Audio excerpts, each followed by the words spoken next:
சற்றுமுன் வெளியான தகவல். ரேஷன் அட்டைதாரர்களுக்கு முக்கியமான தகவல் வெளியாகுது. அது என்னன்னு பார்க்க போறோம். நீங்க நம்ம சேனலும் சப்ஸ்கிரைப் பண்ணாம இருந்தீங்கன்னா, மறக்காம லைக் பண்ணிக்கோங்க, சப்ஸ்கிரைப் பண்ணிக்கோங்க. உங்க நண்பர்களுக்கு தெரியப்படுத்த ஷேர் பண்ணுங்க.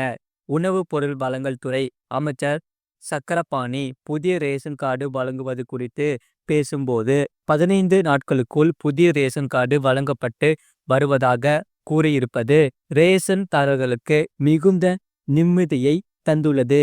இந்நிலையில் உணவுப் பொருட்கள் வாங்க வரும் நுகர்வோர்களிடம் எப்போதும் கனிவாக பேச வேண்டும் என கூட்டுறவு சங்க பணியாளர்களுக்கு வேலூர் மாவட்ட ஆட்சியர் சுப்புலட்சுமி அறிவுரை வழங்கியிருக்கிறார். தமிழகம் முழுவதும் கூட்டுறவு சங்கங்களில் பணிபுரியும் பணியாளர்களுக்கு பணி நிலைத்திறன் மேம்பாட்டு புத்தாக்க பயிற்சி, ஆளுமை திறன் பயிற்சி வகுப்புகள் நடத்தப்பட்டு வருகின்றன. அந்த வகையில் வேலூர் மாவட்டத்தில் பணி நிலைத்திறன் மேம்பாட்டு புத்தாக்க பயிற்சி, ஆளுமை திறன் பயிற்சி வகுப்பு நடத்தப்பட்டது. முழு வீடியோ லிங்க் கீழே இருக்கு. அதை கிளிக் பண்ணி பாருங்க.